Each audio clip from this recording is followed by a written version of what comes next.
Ayan po mga kabida, sa magandang oras po sa lahat. Welcome po sa aking channel. Ito po, magbigay na po tayo ng reaction po, mga kabida. Dito ho sa post po ng Masang Pilipino, magbibitiw daw, mga kabida, ito kung si Commodore J. Tariela po, ang itinalagang spokesperson po mga kabida for West Philippine Sea ng Philippine Coast Guard, kung magiging presidente po ito kung si Vice President Sara Duterte, mga kabida. Eto, babasahin ko lang po itong article ng Masang Pilipino, Tariela, titigil sa serbisyo kung si VP Sara ang magiging Commander-in-Chief. Ayon. Posibleng tuluyang magretiro sa serbisyo si Rear Admiral J. Tariela sakaling maging Pangulo si VP Sara Duterte sa 2028 elections. Sa panayam sa kanya ng mamamahayag na si Christian Esguerra, direkta niyang sinabi, "I'm going to hang my uniform for good," na nangangahulugang handa na umano siyang iwan ang serbisyo kapag nagbago ang pamunuan ng bansa. Bagamat wala pa siyang ibinigay na karagdagang detalye, inuugnay ang kanyang pahayag sa kanyang matibay na paninindigan sa isyu ng West Philippine Sea, kung saan ilang beses na rin siyang naging vocal sa usapin ng pambansang soberenya. Ayon. So, titigil daw siya, magre-retiro na lang daw kung sakali pong si VP Sara po ang magiging Pangulo po ng Pilipinas, Siguro ayaw ko niya maging Commander-in-Chief. Ito kung si VP Sara po, mga kabida. Kaya wala ko siyang choice. Kundi titigil na lang, maagang magretiro po. Ito kung si Tariela, mga kabida. Kung sakali man po si Sara Duterte po, ang magiging Pangulo, mangyayari po yan. Okay, kung hindi lang talaga masilat ito kung si Sara Duterte, sa impeachment po, laban po sa kanya, siguradong matutuloy yung pagretiro po, mga kabida, ni J. Tariela po. Kung maalala po ninyo, mga kabida, ito kung si J. Tariela po, naging controversial po ito, Okay? Dahil, galit na galit po ito kung China po sa kanya. Dahil sa kanyang ginawa po, mga kabida, kung saan po, ay parang binastos daw ni J. Tariela yung presidente po ng China na si Xi Jinping. Matapos pong ginawa pong background itong si Xi Jinping po makabida ni Tariela while he was talking kumbaga nagsalita po siya sa isang crowd mga kabida na hindi naman po nagustuhan po ng China dahil pambabastos daw yon. Okay, yung caricature po na nasa background po makabida ni J. Tariela, yun yung ikinagalit po ng China, mga kabida po. Kaya dun ho nag-umpisa yung bangayan po ng China at ng Pilipinas, sa pagitan po ng mga opisyal po. Okay? Pagkatapos po ni Tariela, sumunod po makabida ito kung si Senator Risa Hontiveros, kung saan tinawag po niya itong mga opisyal po ng Chinese Embassy dito sa Pilipinas ng mga bad guests. Okay? Sinundan po ito mga kabida sa naging pahayag po ni Senator Erwin Tulfo, kung saan po sinabi po niya mga kabida kung hindi po kayang sundin mga kabida ng mga Chinese officials yung sistema po ng gobyerno po ng Pilipinas bilang isang demokrasya, mas mabuti pa magbalot-balot na lang po itong mga opisyal na nakabase po dito sa Pilipinas. Alright? Kaya nung sinabi po yon ni Senator Erwin, mas lalo kumukulo po ang dugo po ng mga Chinese officials po natin. Kaya doon nag-umpisa yung palitan po mga kabida ng mga maanghang na salita ng China hanggang umabot sa point po mga kabida ang China hindi na siguro nila napigilan yun, yung banat po ng mga opisyal po ng Pilipinas, nagbanta po sila, mga kabida, na baka naman po, mawalan po ng trabaho yung mga OFWs po natin.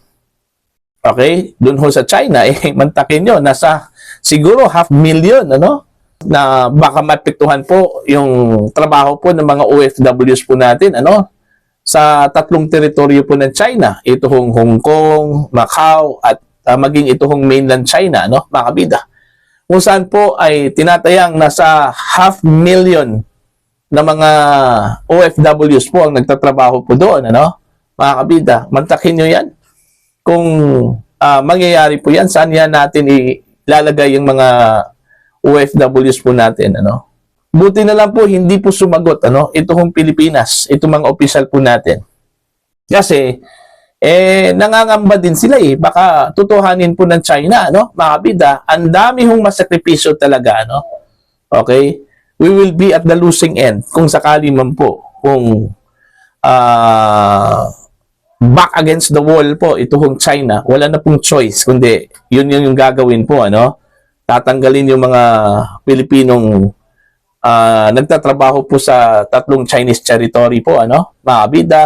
Tapos ititigil yung import po ng mga produkto po natin dito papuntang China, ano.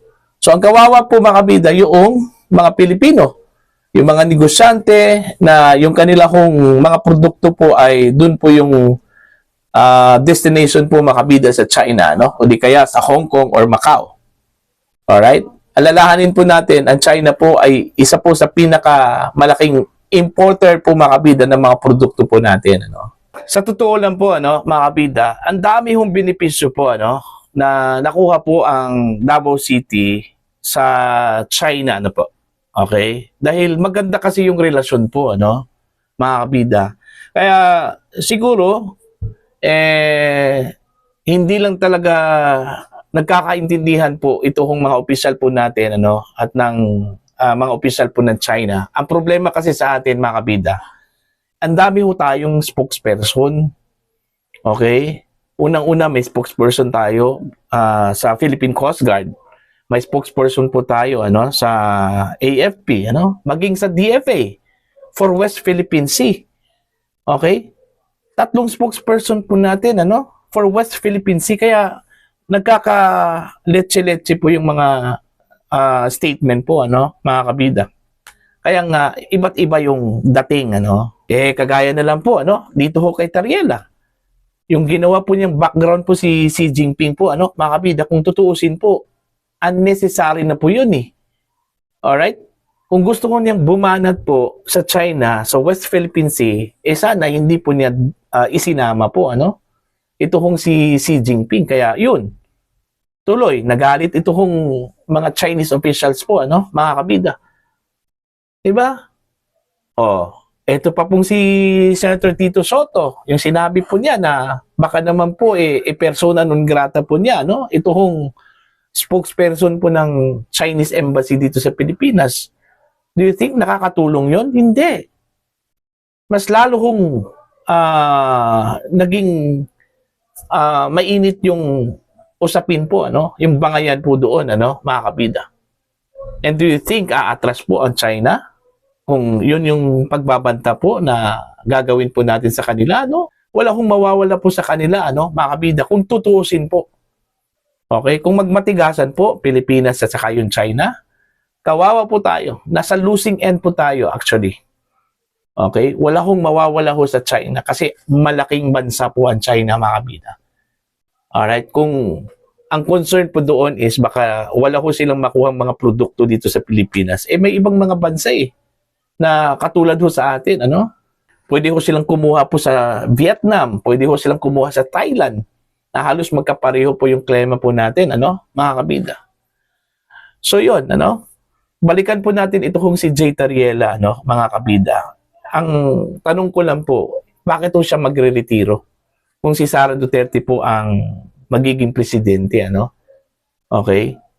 Takot ba siya kay Sara Duterte? Yun lang din yung napapansin ko po, ano, mga kabida. Habang gumugulong po yung mga araw, ano, papuntang 2028, ang dami mga politiko po, ano, natakot po kay Sara Duterte. Ano ba talagang nakikita nila kay Sara Duterte, ano? Okay? Ngayon, meron na ngang bumaliktad Diba? Ayon po kay Greco Belica, meron na raw mga pro-impeachment congressmen daw, mga kabida, no, na atat po dati, ano, na ma-impeach ito si Sara Duterte. Ngayon, nag-iba na po yung kanila tono po, ano, mga kabida. Bumaliktad na po. Okay? Nag-umpisa yun, mga kabida, nung nag-announce po si Sara Duterte, ano, na tatakbo bilang Pangulo po ng Pilipinas. Bakit? Ano palang nakita po nila kay Sara pag siya po ay magiging presidente ng Pilipinas? Terror? Okay? Terror talaga yan. Kung may kasalanan ka po, ano, mga kabida. Okay? Kaya nga, nung sinabi po ni Sara Duterte, ano, mga kabida, na hindi po niya palalagpasin yung mga may kasalanan po sa bayan. Ang dami hong natakot po doon. Okay? Kaya yung iba, na feeling po nila na may kasalanan po sila, mga kabida, yun, iginigiit po nila ngayon itong impeachment po ni Sara Duterte. Nagbaka sakali po, baka naman po masilat po siya sa impeachment po, ano, mga kabida. Okay? Yun lang siguro yung paniniwala po nila, no? How about kung hindi? How about baliktad yung kanilang paniniwala ho, mga kabida? Maa-acquit ho si Sara Duterte.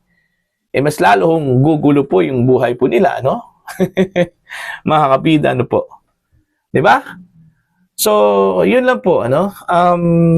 Kung feeling po ni Tariela na maganda yung kanyang trabaho, nagtatrabaho po siya ng mahusay, ano, mga kabida, at wala ko siyang ginawang masama, ano, sa kanyang trabaho, bakit po siya magre-retiro? Maliban lang po siguro, mga kabida, kung meron po silang clash of principles. Ibig sabihin po, iba yung prinsipyo po ni Tariela pagdating ho sa China. Kasi alam naman po natin, mga kabida, na pro-China po ito kung si Sara Duterte, ano? Okay? Baka yun yung ayaw ho niyang mangyari po, ano? Yung clash of principles, mga kabida, between Vice President Sara Duterte at ito kung si Rear Admiral J. Tariela po, ano, mga kabida. So, para po sa inyo, ano po ang inyong opinion po at pananaw dito, ano? Please comment down, mga kabida. Para sa mga hindi pa po subscriber po sa akin channel, please subscribe. Just click the subscribe button, click the notification bell, click all para updated po kayo, mga kabida, sa aking mga uploads. Maraming salamat po sa inyo lahat.